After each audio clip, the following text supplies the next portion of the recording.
중고등부 교육 전도사를 했던 한 교회가 있었는데요.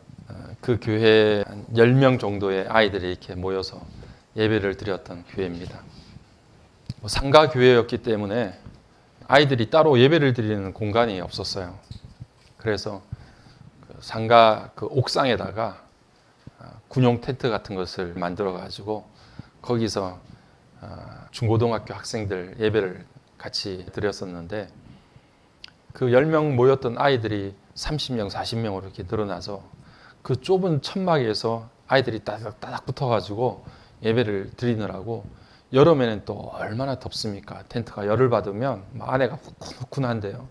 선풍기 몇 개 돌리면서 그렇게 예배를 드리고, 또 겨울에는 너무 추운데 가운데 조그만 난로 하나 펴놓고서 그렇게 둘러앉아가지고 예배를 드렸는데, 그것도 또 항공 촬영에 걸리면 다 뜯어내가지고 분리를 시켰다가 또 잠잠해지면 다시 뜯어붙이고 그 안에서 다시 또 예배를 드리곤 했습니다. 제가 그 교회에서 3년 동안 중고등부 학생들과 함께 신앙생활을 했는데, 얼마나 친하게 지내고 또 정도 많이 들고, 그 동네가 서울의 저 북쪽인데, 여러분 아실런지 모르겠는데 월곡동이라고, 그 제가 있던 곳은 또 하월곡동이에요. 그래서 달빛 아래 계곡입니다. 하월곡이라고 하는 게 아래 하자, 달월자, 계곡 곡자예요. 그렇게 산동네예요. 거기서 그렇게 3년 동안 신앙생활 하면서 아이들과 정도 많이 들고, 그래서 함께 예배도 드리고 그렇게 했는데, 그리고서 이제 그곳을 떠나서 이렇게 지나다가 그렇게 가르쳤던 아이들이 한 나이가 30쯤 됐을 때, 지금은 아마 그 친구들이 거의 40대로 접어들었을 거예요. 나이가 30쯤 됐을 때 그때 가르쳤던 아이들이 찾아왔어요. 제가 사역하는 교회로 찾아와서 아주 반갑게 맞았습니다. 30이 돼서 찾아왔는데 깜짝 놀랐죠. 그리고 얼마나 감사한지, 아직도 나를 잊지 않고 그렇게 찾아와 주는 것에 대해서 너무 감사했죠. 만나서 이런저런 옛날 이야기들도 하고, 그때 그렇게 어렵게 예배드렸던 이야기도 하고, 그러면서 그 이전에 있었던 그 아이들의 기억을 더듬어서 걔는 잘 지내니 뭐하니 뭐 이렇게 이제 안부들을 다 물었는데, 어떤 아이들은 시집 갔어요, 결혼했어요, 결혼해가지고 어디로 이사 갔어요, 뭐 이렇게 이야기를 다 했어요. 그런데 누구는 어떻게 지내니, 누구는 어떻게 지내니 이렇게 물어봤더니, 목사님 걔는 요즘에 교회 안 다녀요. 그렇게 이야기하는 친구들도 있더라고요. 함께 인간적으로 너무 친하고 그렇게 잘 지내고 너무 정이 들고, 그래서 생각해 보면 아름다운 추억으로 그렇게 간직될 법한 그런 시간들을 3년 동안 보냈는데, 여러분 믿음 생활 안 한대요. 더 이상 교회 안 다닌대요. 예수 안 믿는데요. 우리 삶 가운데 그렇게 친하게 지내고 정이 들고 교회와 친하고 목사님과 친하고 그렇게 지내는 사람들이 더러 많은데 믿음이 없습니다. 더 이상 예수를 믿지 않습니다. 지난주에 우리 김홍희 목사님께서 참빛 대신 예수님에 대해서 말씀을 전해주셨는데, 성경에서 예수님에 대해서 말씀하시는 것 중에서 찬빛이라고 이렇게 예수님을 비유하는 것만큼 예수님에 대해서 잘 나타내는 비유가 또 있을까, 그런 생각이 들어요. 예수님께서 빛으로 우리 가운데 오셨고, 그 빛이 우리에게 비춰지게 될 때, 여러분 우리는 우리 자신이 어떤 사람인지 어떤 모습인지를 정확하게 볼 수 있습니다. 그 빛이 오기 전까지는 그냥 그럭저럭 사는 줄 알았어요. 그만하게 내가 살아가는 줄 알았어요. 그런데 정말 참된 빛이 우리 가운데 오니까 우리의 모습이 깨알같이 밝혀지는 거예요. 내가 어떤 사람인지, 내가 어떻게 살아왔는지 내 실체가 그대로 드러나는 거예요. 그래서 하나님을 알아야, 예수님을 만나야 우리 자신을 알 수가 있습니다.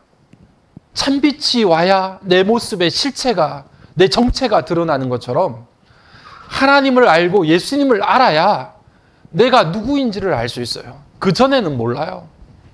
나는 그냥 좋은 사람으로 살고 있는 것 같고, 나는 괜찮은 사람 같고 나는 그만하게 살고 있는 것처럼 느껴져도 빛이 비춰지면 내 모습이 저 바닥에 있는 것까지 내 원래 정체가 드러나는 거예요. 그 모습을 보면 경악합니다, 여러분.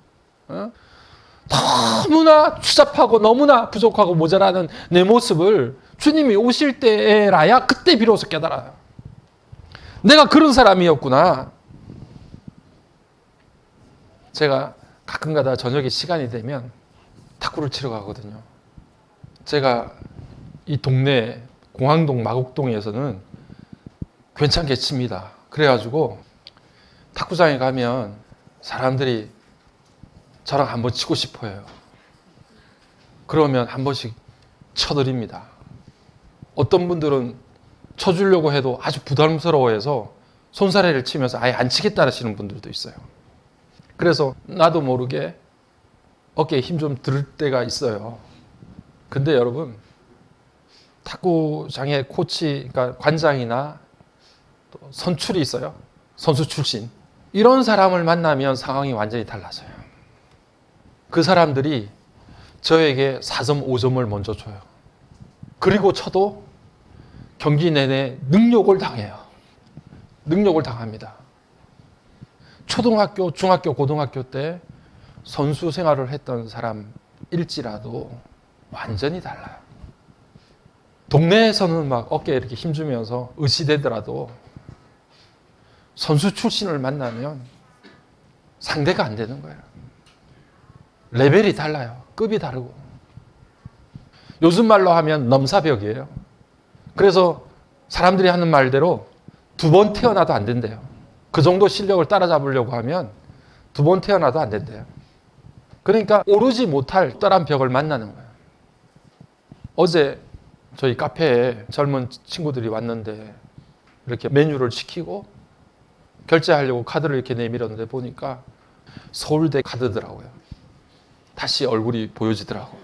뭔가 달라 보여요. 여러분, 사람들 사이에서요, 수준이 좀 차이가 나더라도 넘사벽이라고 그럽니다. 도저히 넘어갈 수가 없는 거예요. 내 생애는 안 되는 거예요.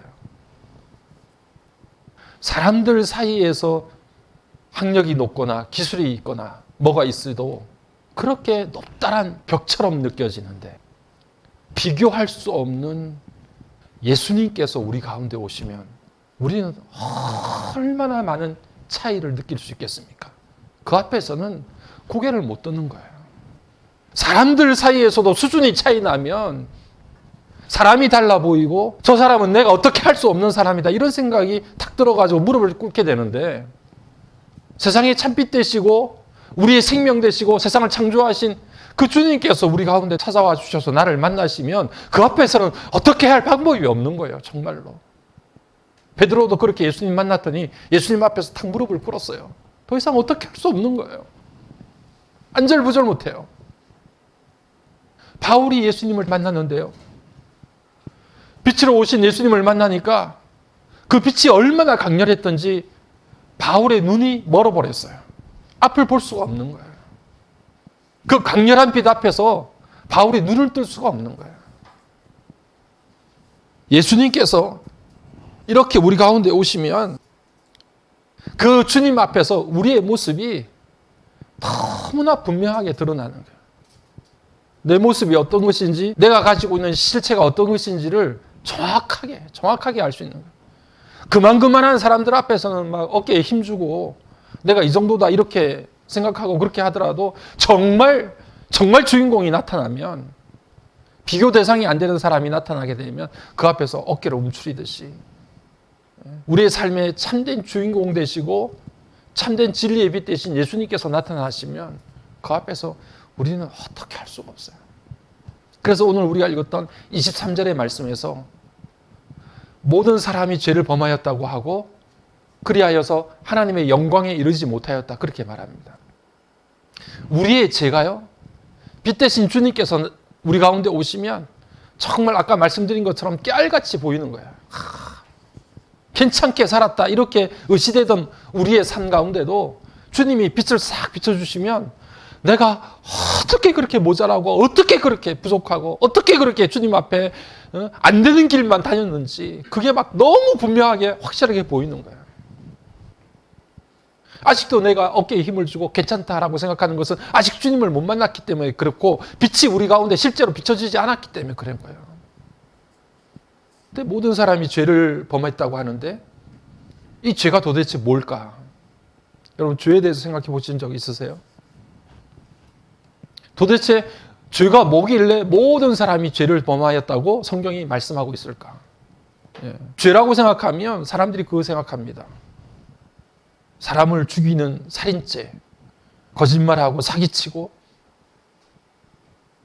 하지 말아야 될 일들 하고 엠번바 운영하고 뭐 그렇게 해가지고 사회 지탄의 대상이 되는 그런 죄를 저지른 행위 하나하나를 생각하면서 그렇게 행동하면 그 사람 죄인이다, 범죄자다 이렇게 이야기를 합니다.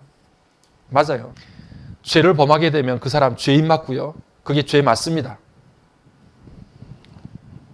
그런데 오늘 23절에서 모든 사람이 죄를 범했다고 했을 때는 보다 더 근원적인 죄를 우리들에게 이야기하는 거예요. 하나님께서 우리 인간들을 창조하셨어요. 하나님께서 우리를 지으셨어요. 만드셨어요. 그런데 하나님께서 왜 우리를 지으시고 만드셨느냐? 하나님께서 우리와 깊이 교제하시고 친밀함을 나누시기를 원하셨어요. 그래서 이사야서 43장 21절 말씀 보면 내 백성을 내가 나를 위하여 지었나니 그들이 나를 찬송하게 하려 함이라 그렇게 말씀하셨어요.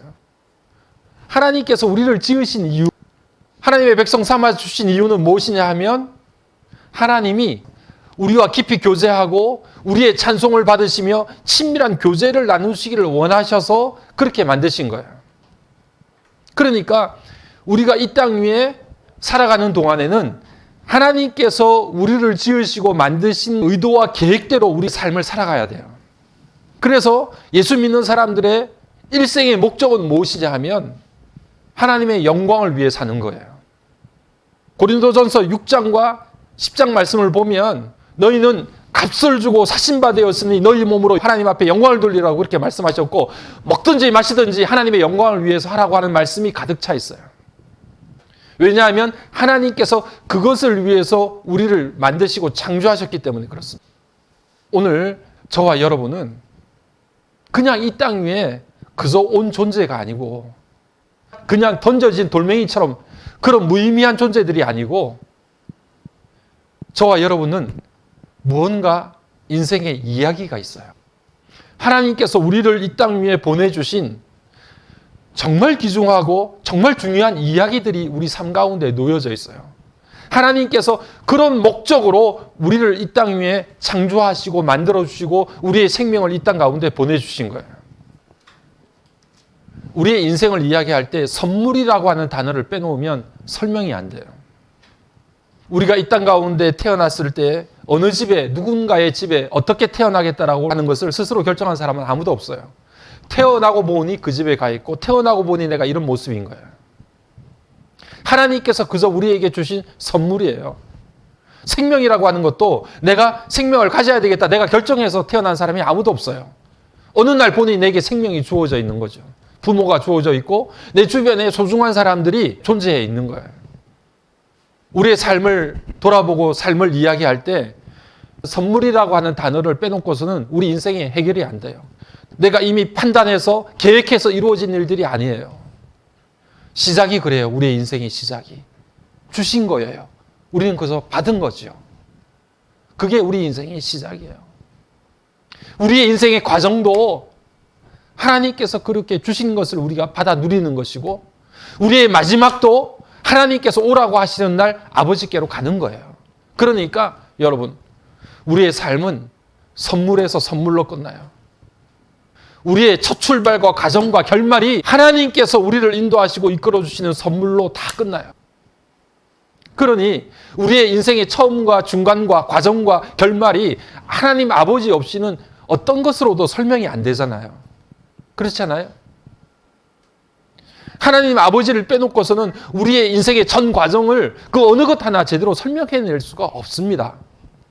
그러니까 하나님 아버지만이 우리의 삶의 유일한 주인 되시고 우리의 주권자가 되어 주시는 거죠. 이렇게 살라고 우리를 만드신 거예요. 이렇게 살라고. 하나님께서 우리를 이 땅 가운데 생명을 보내주신 거예요. 그런데 이렇게 살지 않는 게 죄입니다. 여러분 이해하시겠어요? 하나님께서 이렇게 살라고 우리를 창조하시고 이 땅 가운데 생명을 보내주셔서 일생을 살게 하셨는데 그렇게 살지 않는 그 자체가 죄예요. 가장 심각한 죄입니다. 하나님께서 우리를 만드시고 창조하신 목적을 상실하고 하나님을 향해서 달려가지 않는 인생, 그것이 죄인 거예요. 한두 가지 내 마음속에 있는 죄악 때문에 물론 그 죄입니다. 내 안에 아직도 해결되지 않은 죄악들이 있어요. 죄입니다.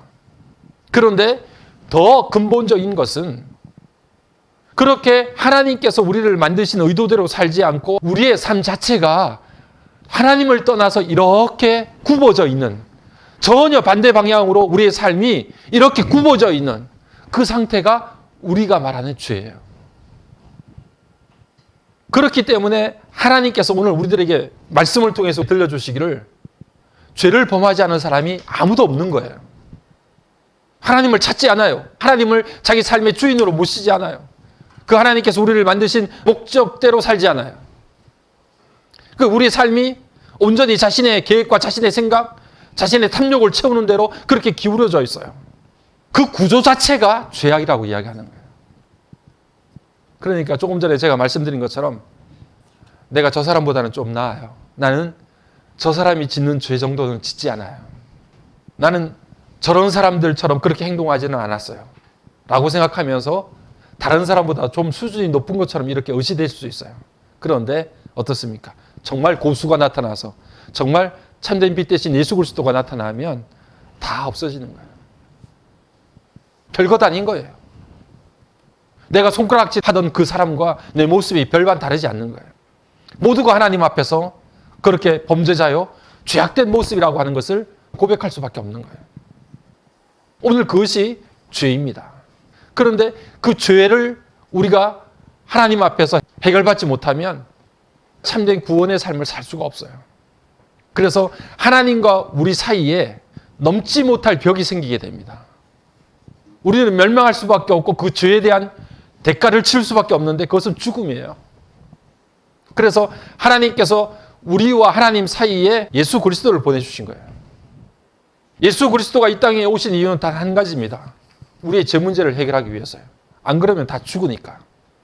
예수님께서 우리가 치러야 될 죄의 대가를 예수님께서 다 치러주셨어요. 하나님께서 그렇게 우리에게 내릴 벌을 예수님께 다 씌워주셨어요. 예수님께서 십자가에 죽으신 것이 바로 우리의 죄 때문에 벌을 받으신 거예요. 내가 죽어야 되고 내가 벌 받아야 되는데 예수님께서 그 벌을 받으셨어요. 하나님께서는요, 아주 의로우신 분이에요. 그렇기 때문에 죄에 대해서는 반드시 심판을 하셔야 돼요. 우리를 그냥 용서해 주실 수가 없어요. 우리가 지은 죄에 대해서 반드시 심판을 하셔야 되는데 그 심판의 잣대를 우리에게 갖다 대신 것이 아니라 예수님에게 갖다 대셨어요.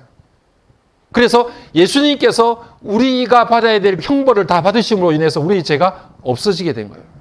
그렇게 됨으로 인해서 하나님의 의가 이루어지셨는데 그 의를 벌도 받지 않은 우리들에게 옮겨주셨어요. 하나님께서 25절, 26절의 말씀처럼 하나님을 믿는 백성들, 예수를 믿고 따르는 백성들을 내가 너를 의롭다고 인정해 주마, 그렇게 말씀하시는 거예요. 우리는 형벌도 받지 않고 죄의 대가도 치르지 않고 의롭다고 인정을 받게 됐어요.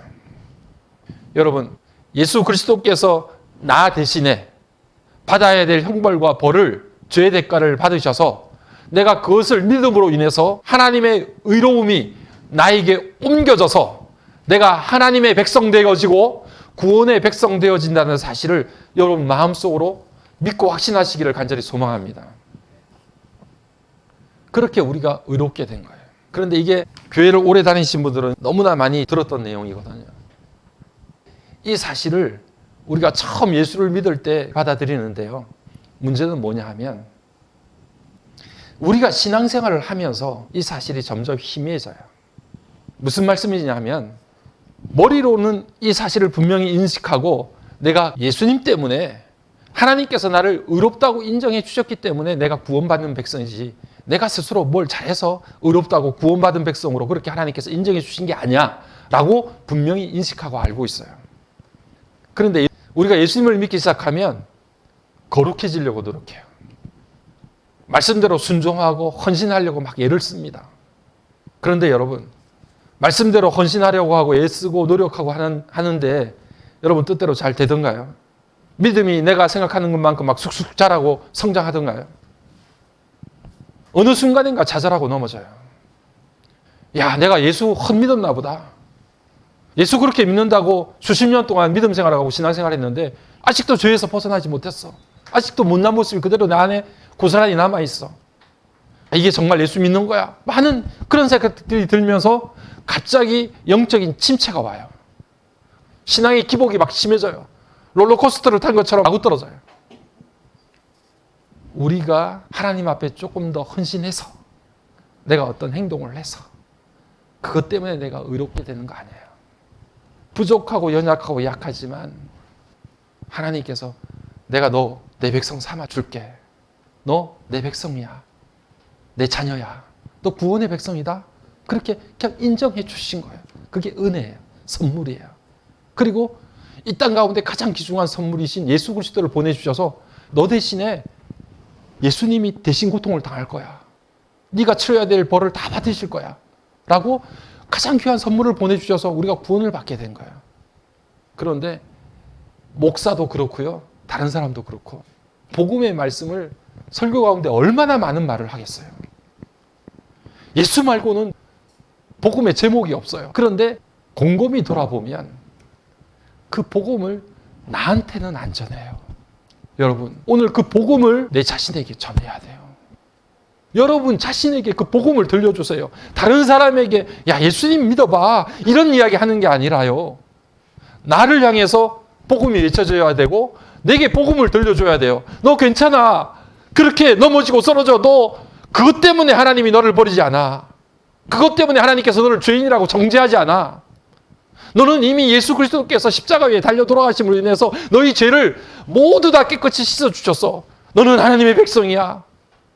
너는 예수님께서 피로 값주고 사신 하나님의 귀한 자녀야.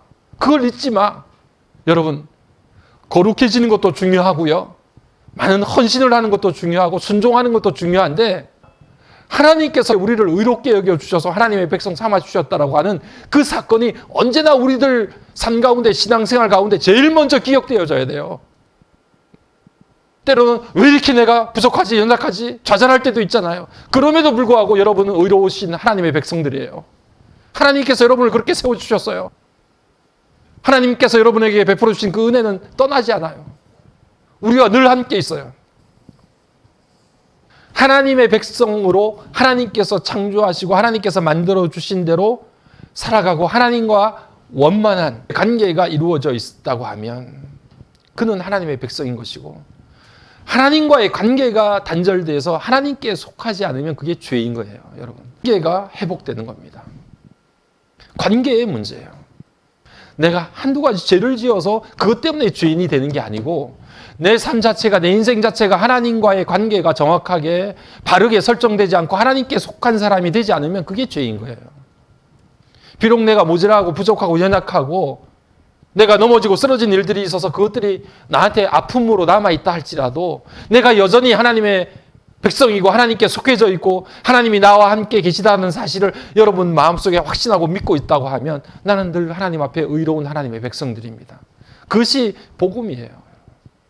죄 지은 대로 부족하고 연약한 대로 하나님께서 우리를 판단하신다고 하면 그건 복음이 아니겠죠. 모자라고 부족하고 연약하지만 너를 내가 택하였고 너는 정말 내가 사랑하는 나의 백성이야 라고 하나님께서 인정해 주시기 때문에 그게 복된 소리예요. 그게 은혜예요. 그게 오늘 우리들에게 들려져야 돼요. 말씀을 마무리하려고 합니다. 믿음이 전혀 없으신 분들은 죄의 개념을 다시 한번 생각하세요. 내가 뭘 저질러서 그것 때문에 죄인이 되는 게 아니고 오늘 내가 하나님과의 관계가 바르게 설정이 되느냐라고 하는 게 죄의 첫 번째 개념이에요. 그렇게 된다고 하면 하나님께서는 우리를 의롭다고 인정해 주세요. 그런데 그런 의롭다고 인정해 주시는 이 사건이 신앙생활을 계속해 나가는 사람들에게도 가장 우선적으로, 그게 나중에는 칭의 개념이라고 하는데, 우리를 의롭다고 칭해 주시는 그 사건이 성화보다 언제나 먼저 이루어져야 돼요. 그것이 먼저 들려져야 돼요. 그래야 우리 신앙이 낭떠러지로 떨어지지 않습니다. 내가 좀 부족하고 연약하고 신앙의 슬럼프가 있어도 여전히 내가 하나님의 자녀이고 하나님의 백성임을 믿고 하나님을 향해서 다시 달려갈 수 있는 거예요. 오늘 이 믿음이 우리 가운데 있어서 주의 보혈의 능력이 오늘 우리의 삶의 모든 것들을 씻기시고 인도해 주셔서 하나님의 백성으로 어느 순간 어느 곳에서든지 간에 우리를 일으켜 주실 수 있는 능력이 있음을 다시 한번 마음에 새길 수 있는 저와 여러분의 삶이 되기를 주의 이름으로 간절히 축복합니다.